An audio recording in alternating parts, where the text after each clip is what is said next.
pessoal! Semana 2 do capítulo 4 de 1 João.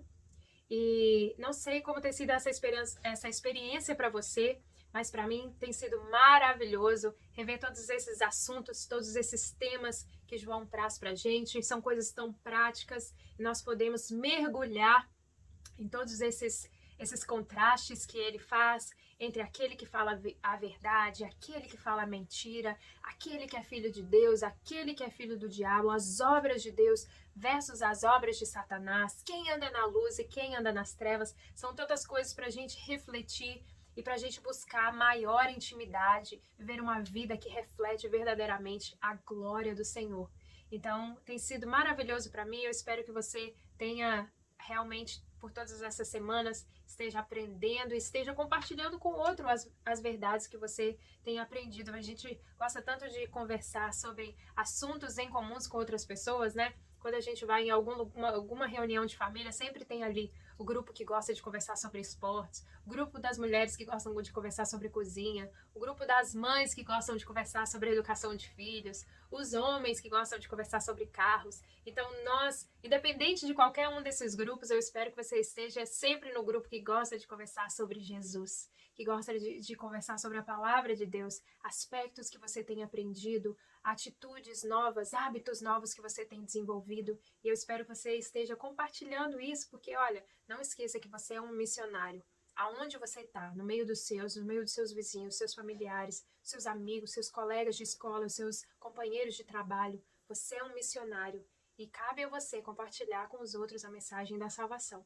Amém? Então vamos lá, pegue a apostila de vocês, nós vamos completar a maior parte a partir de agora do que está escrito na apostila e vamos abrir as nossas Bíblias, voltar para 1 João capítulo 4 e agora a gente vai bagunçar um pouquinho a ordem que está escrito os versos para a gente entender melhor esse tema, um tema só, dividido em duas partes, e eu vou reorganizar os versos. Então, fique com a sua Bíblia aberta, acompanhando. Pode fazer anotação, irmãos, não é pecado anotar na sua Bíblia, não é pecado você sublinhar. É até bom para quando você, depois de alguns meses, você vai retornando aquela passagem, você se lembrar daquilo que o Espírito falou com você. Então, fique com a Bíblia aberta, confira comigo o que nós vamos estar aprendendo nessa segunda parte de 1 João 4. Vamos começar no tema do amor de Deus por nós. Verso 7.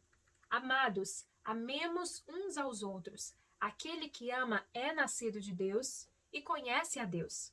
Quem não ama não conhece a Deus, porque Deus é amor. Nós vamos nos manter nessa primeira parte, na parte B desses dois versos. O amor procede de Deus e Deus é amor. Tenho certeza que muitos de vocês já ouviram vários estudos a respeito do amor e a gente tem até algumas palavras gregas que identificam tipos de amor: amor filéu, amor fraternal, amor eros, que é esse amor físico de um homem para uma mulher, um esposo para uma esposa, amor ágape, que é comparado com o amor de Deus, que é esse amor sacrificial. E nós temos, assim, podemos falar bastante sobre o amor. É importante que nós falemos sobre isso, porque às vezes nós até banalizamos essa expressão eu amo você, eu te amo. Em inglês a gente fala I love you. Não devemos deixar de falar isso e também não devemos falar da boca para fora, porque nós temos, na verdade, Deus deu pra gente a capacidade de amar. E nós podemos amar os nossos amigos, que vai ser diferente do amor. Eu sou mãe, o amor do que eu tenho pelos meus amigos é diferente do amor que eu tenho pelas minhas filhas. Você vai até perceber que quando eu falo delas, meu olho até brilha. Quando elas entram em algum lugar, você vai ver o meu sorriso. É um amor muito gostoso. O amor, companheirismo que eu tenho com meu esposo, meu amigo, meu companheiro, a minha melhor metade.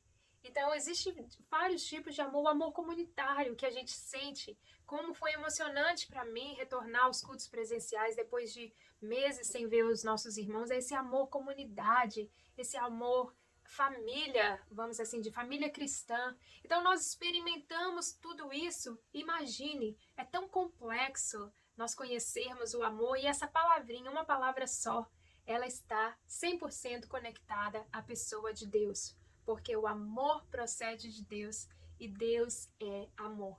Paulo traz uma descrição bem complexa a respeito do amor, e eu tenho certeza que você já ouviu esse texto mencionado em casamentos, essa passagem lida de 1 Coríntios 13.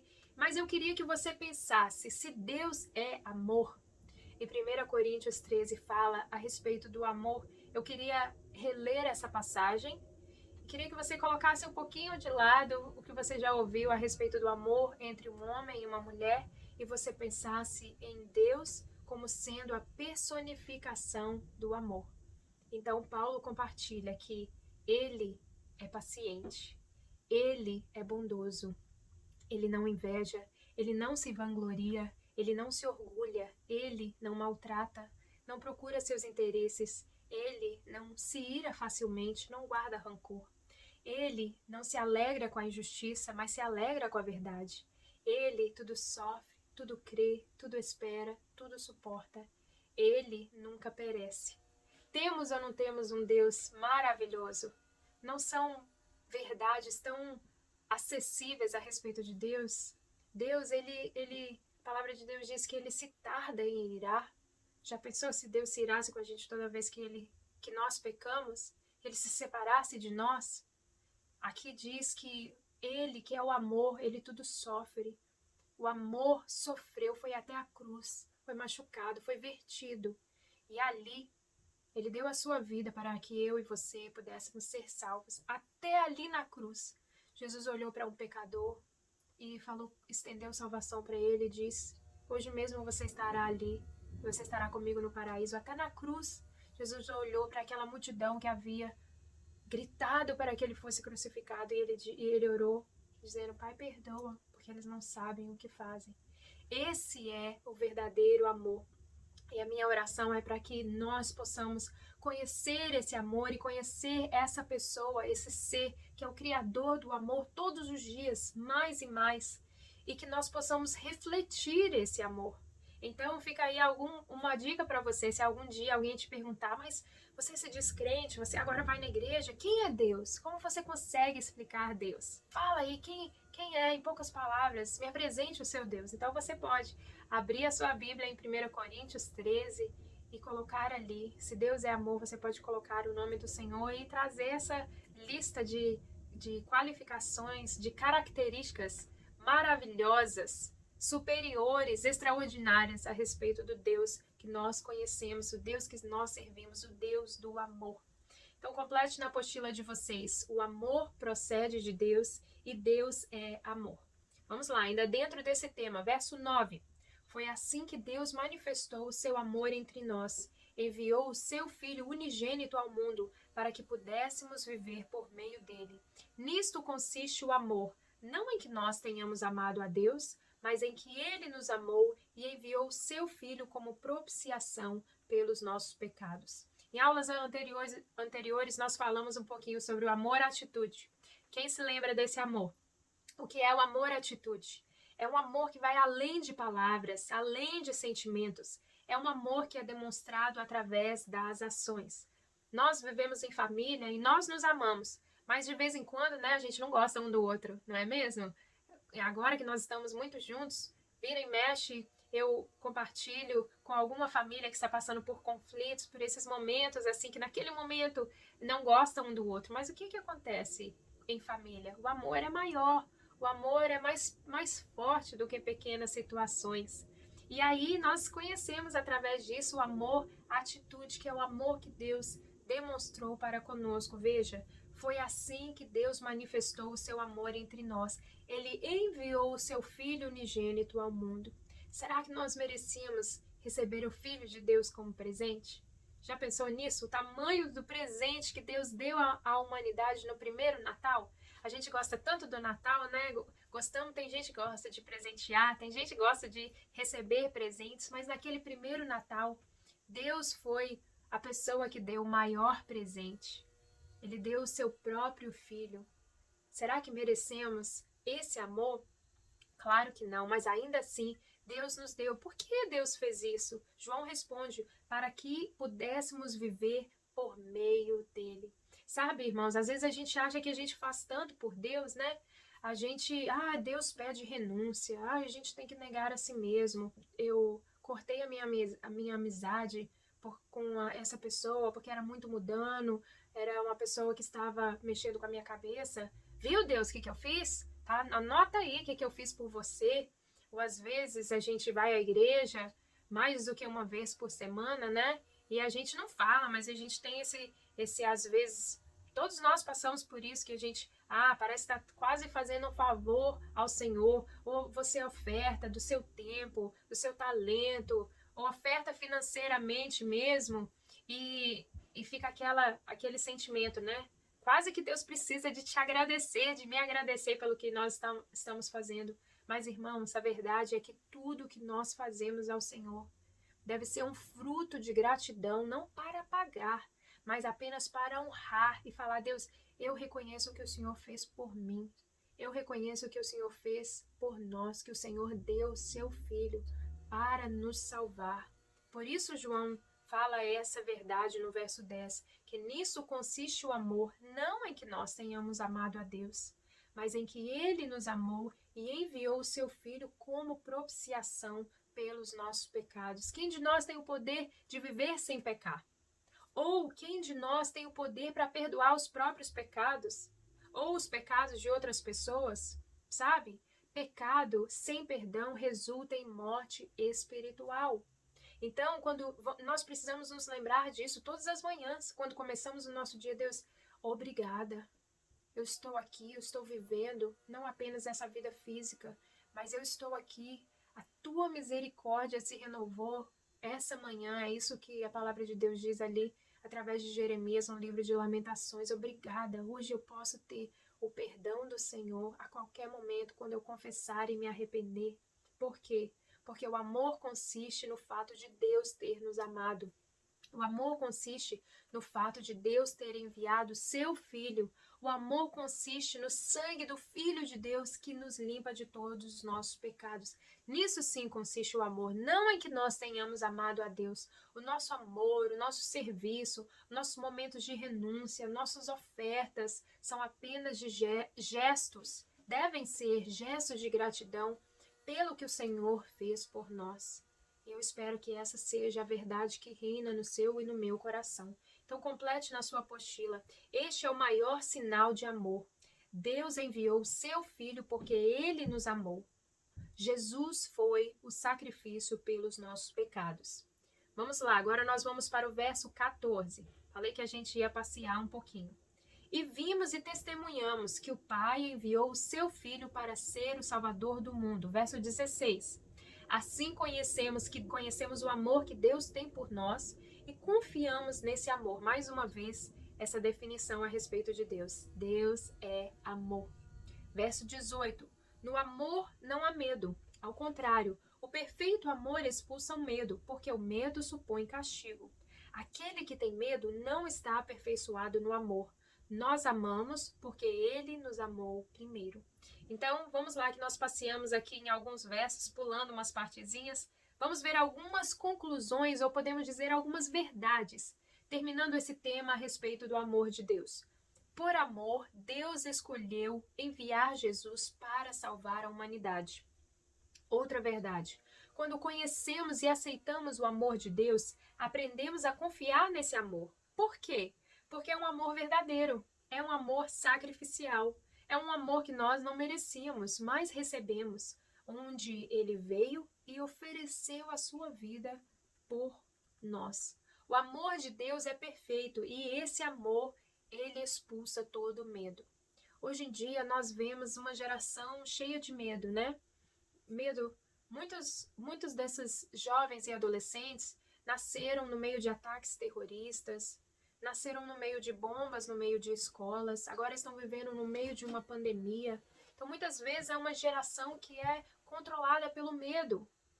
Vemos aqui no meio desse país how fear has such a control over many people, many families. Não importa a idade que você tem, mas aqui nós estamos falando sobre um medo, o medo espiritual. O perfeito amor, ele joga fora, ele expulsa o medo. Só vive no medo. Medo de quê? Medo de condenação, medo da acusação, medo até mesmo da morte. Só vive no medo quem vive no pecado, aquele que não tem o amor de Deus. Por quê? Porque Deus nos amou. E ele aqui diz que quem tem medo é porque tem medo do castigo. Então, realmente, se alguém vive no pecado, não luta com o pecado, ele tem medo. Quando a sua vida findar aqui, o que vai acontecer? Para onde é que você vai?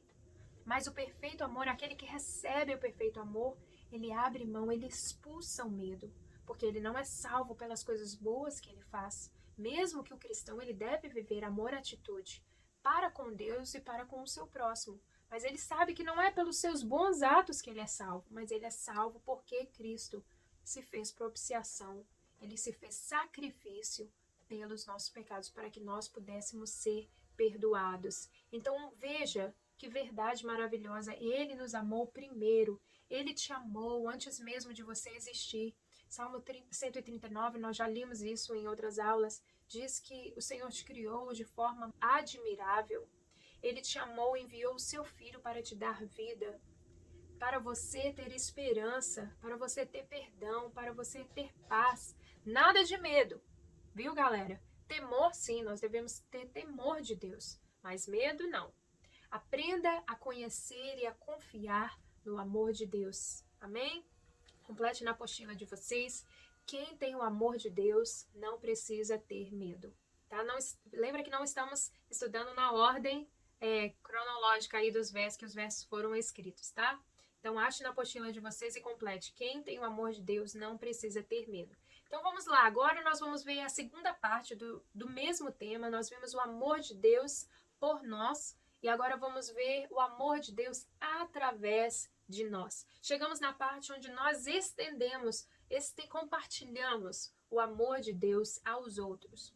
Nós vamos voltar um pouquinho, rebagunçar os versos, mas você que está com a Bíblia aberta, tem certeza que você está me acompanhando. Verso 7, que nós já lemos, e agora vamos estudar as partes As.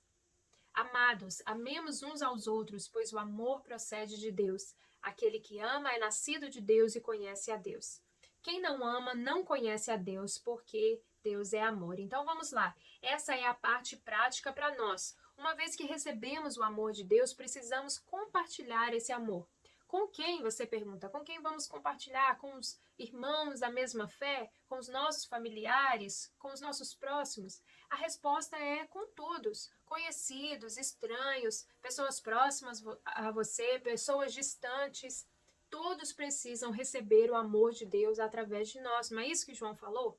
Amados, amemos uns aos outros. Então, olha só, como você é amado de Deus, agora é a sua parte. Estenda esse amor. Ame aos outros. Aquele que ama é nascido de Deus. Já não descobrimos aqui se somos filhos de Deus? Então, aquele que ama é nascido de Deus e conhece a Deus. Ao contrário do que aquele que não ama. Ele não conhece a Deus.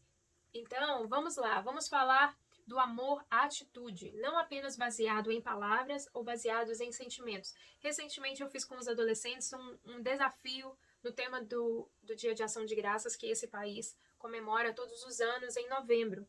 E eu dei para eles, quem quis participar, uma lista de atitudes que iam mostrar o amor de Deus sem estar pregando com as suas palavras. Isso incluiu várias coisas. Quem quis fazer o desafio foi cozinhar e compartilhar com os vizinhos um bolo ou uma refeição, ou você fazer algo sem que uma pessoa te peça, como às vezes, eu dei exemplo para eles, tirar o lixo sem seu pai te pedir, guarda a roupa ou guarda as vasilhas da máquina sem a mamãe pedir, faça um elogio para alguém, corte a grama de um vizinho. Então são coisas que nós podemos fazer sem falar, olha, eu estou aqui compartilhando Jesus. Mas quando a pessoa olha para você e fala, existe algo diferente na vida dessa pessoa. Isso é repartir, compartilhar o amor de Deus aos outros. Por que é tão importante para João que nós amemos o nosso próximo?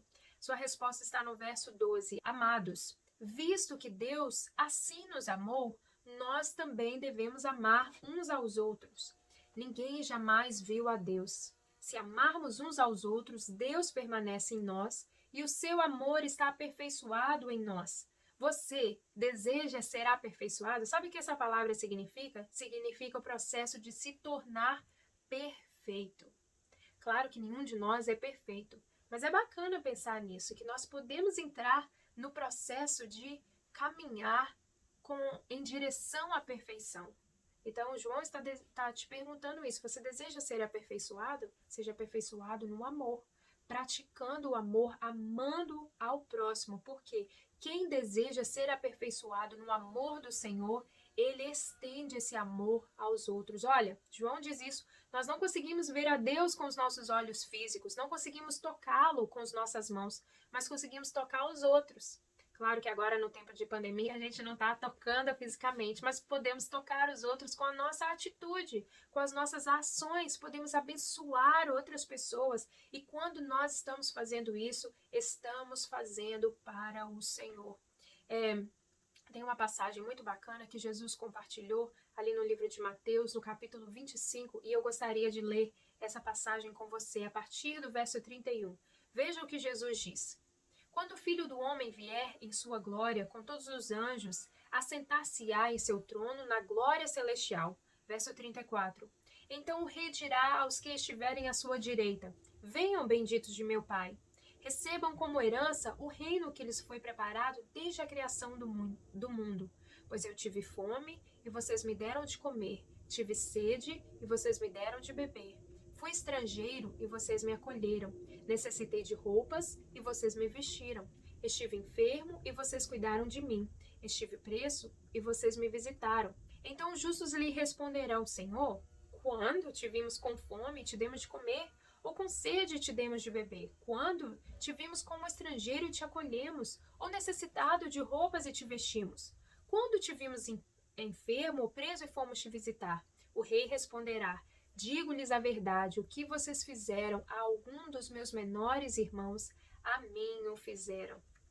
Então eu pergunto a você hoje: existe alguém com fome o qual você pode dar de comer?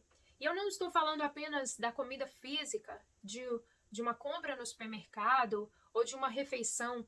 Existe alguém perto de você com fome espiritual, fome de conhecer verdades eternas? Você pode alimentar essa pessoa? Será que você que conhece Jesus, tem oferecido isso, alimento espiritual a outros? Ou você é daquele que só come, está engordando espiritualmente, sem compartilhar a verdade, a comida espiritual com outras pessoas? Existe alguém com sede, o qual você pode dar de beber? Existe algum estrangeiro que você possa acolher? Nós conhecemos bem essa realidade, nós que moramos aqui, chegamos nessa terra, que para todos nós um dia foi uma terra estranha, uma língua estranha, uma cultura diferente. E como é bom quando nós somos acolhidos por alguém, quando nós somos recebidos, nós nos sentimos amparados. Será que você pode estender isso para alguém? E aqui nós temos vários exemplos desse amor-atitude. Jesus nos dá uma lista bem bacana que nós podemos copiar. E temos, fazendo assim, nós temos a oportunidade de compartilhar o amor de Deus com outras pessoas. Então, compartilhe na sua apostila. Devemos amar uns aos outros. Vamos lá, agora para o verso 15. Se alguém confessa publicamente que Jesus é o Filho de Deus, Deus permanece nele e ele em Deus. Assim conhecemos o amor que Deus tem por nós e confiamos nesse amor. Mais uma vez, Deus é amor. Todo aquele que permanece no amor permanece em Deus e Deus nele. Dessa forma, o amor está aperfeiçoado entre nós, para que no dia do juízo tenhamos confiança, porque nesse mundo somos como ele. Não somos desse mundo. Estamos aqui de passagem, já falamos sobre isso. Então, por que nós estamos aqui? Olha, de vez em quando nós vemos adolescentes ou até mesmo adultos passando por essa crise de identidade. Por que eu nasci? Por que eu estou aqui? E hoje eu gostaria de falar. Você está aqui nesse mundo, você foi colocado no meio da sua família, você foi colocado no meio dos seus amigos, no meio dos seus vizinhos. Seu propósito de vida deve ser mostrar aos outros o amor de Deus. O amor verdadeiro, o amor sacrificial que Deus ofereceu a nós e nós devemos oferecer aos outros. Para isso você existe, para que outros também tenham a oportunidade de serem salvos. Amar a Deus também com amor e atitude, viver uma vida que demonstra o nosso relacionamento, o relacionamento que nós temos com Ele.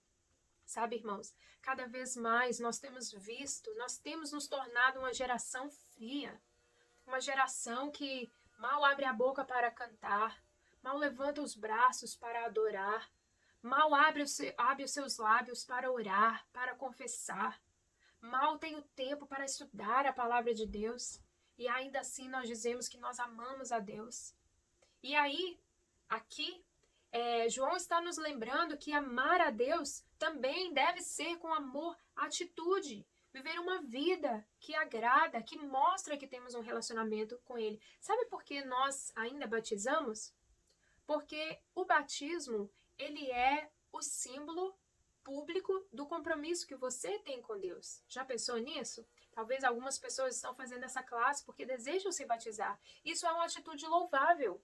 Quando você se batiza, você está ali cercado de pessoas que estão sendo testemunhas do que você está fazendo público o seu compromisso com Deus. Não são somente testemunhas físicas de pessoas, mas também testemunhas espirituais. Anjos e demônios estão vendo ali o seu compromisso, o compromisso que já aconteceu no seu coração. No batismo se torna um compromisso selado através de um símbolo que são as águas. Então, esse símbolo, esse compromisso que nós fazemos com o Senhor no batismo é um compromisso selado com palavras, selado com orações e também selado com água. Claro que a gente só não se converte no batismo. O ladrão da cruz, ele não teve a chance de ser batizado. Mas Jesus não precisava ser batizado. E ele foi para que nós pudéssemos ter o seu exemplo, seguir o seu exemplo e sermos, nosso alvo deve ser esse, ser aperfeiçoado, buscar a ser como ele é. Quando nós escolhemos confessar a Jesus no batismo, se torna mais fácil nós confessarmos a Jesus na nossa atitude. Quando que nós confessamos a Jesus? Quando nós escolhemos orar em um restaurante antes de comer, mesmo que outras pessoas nos olhem com olhares de discriminação, nós estamos confessando Jesus. Quando nós escolhemos ser honestos no nosso trabalho, nós confessamos Jesus. Quando nós escolhemos perdoar alguém que nos feriu, nós confessamos a Jesus. E Jesus diz isso em Lucas, no capítulo 12, verso 8 e 9, ele diz: Eu lhes digo, quem me confessar diante dos homens, também o Filho do Homem o confessará diante dos anjos de Deus. Mas aquele que me negar diante dos homens, será negado diante dos anjos de Deus. Pense a respeito disso. Você tem confessado a Jesus diante dos homens? Reflita e responda essa pergunta. E complete na sua apostila. Deus permanece em nós se confessarmos que Jesus é o Filho de Deus. E complete também, não somos deste mundo. Vamos lá, já estamos concluindo esse tema a respeito do amor de Deus por nós e através de nós. Verso 20. Se alguém afirmar, eu amo a Deus, mas odiar a seu irmão, é mentiroso. Pois quem não ama seu irmão a quem vê, não pode amar a Deus a quem não vê. Ele nos deu este mandamento: quem ama a Deus, ame também seu irmão. João começa esse capítulo com palavras fortes e termina com declarações mais fortes ainda. Não é porque ele deseja nos chocar. Talvez ele deseja nos sacudir um pouquinho para que nós pensemos a respeito da nossa vida. Ele deseja que nós reconheçamos se realmente somos filhos da luz, se realmente estamos andando na luz, se realmente estamos gerando atitudes da luz, refletindo a luz do Pai. Lembra? No capítulo 1, nós aprendemos que Deus é luz e nele não há treva alguma. Então, como seus filhos, é como um lago refletindo a luz da lua cheia. Aquele lago está refletindo a beleza, o resplendor da lua. Nós somos esse lago que resplandecemos a glória do Senhor. Então pense nisso, e eu quero aqui refrasear esses versos para que a gente possa refletir. Será que eu e você dizemos que amamos a Deus? Então como que temos demonstrado esse amor a Deus? É fácil ou é difícil amar a Deus a quem nós não vemos? Como que nós temos estendido o amor de Deus às pessoas que nós podemos ver? Aos nossos familiares, pais, mães, aos filhos, aos vizinhos, aos estranhos. Como que nós temos estendido esse amor a pessoas que nós podemos ver com os nossos olhos físicos? Será que temos amado com amor, atitude, ou temos amado apenas de palavras? Lembre-se, João deixa essa ordem para a gente. Pois quem não ama seu irmão a quem vê, não pode amar a Deus a quem não vê. Então, que o amor do Senhor em você seja transmitido aos outros através das suas atitudes, do seu dom de abençoar, da sua oportunidade de compartilhar palavras, compartilhar a sua vida, compartilhar os seus recursos, e que assim você estenda o amor e a mensagem de salvação aos outros. Uma boa semana para você e nos vemos na próxima aula. Deus abençoe. Compartilhe nosso culto online com um amigo e não se esqueça de se inscrever no nosso canal do YouTube, Família IP Boston Unidos no Senhor.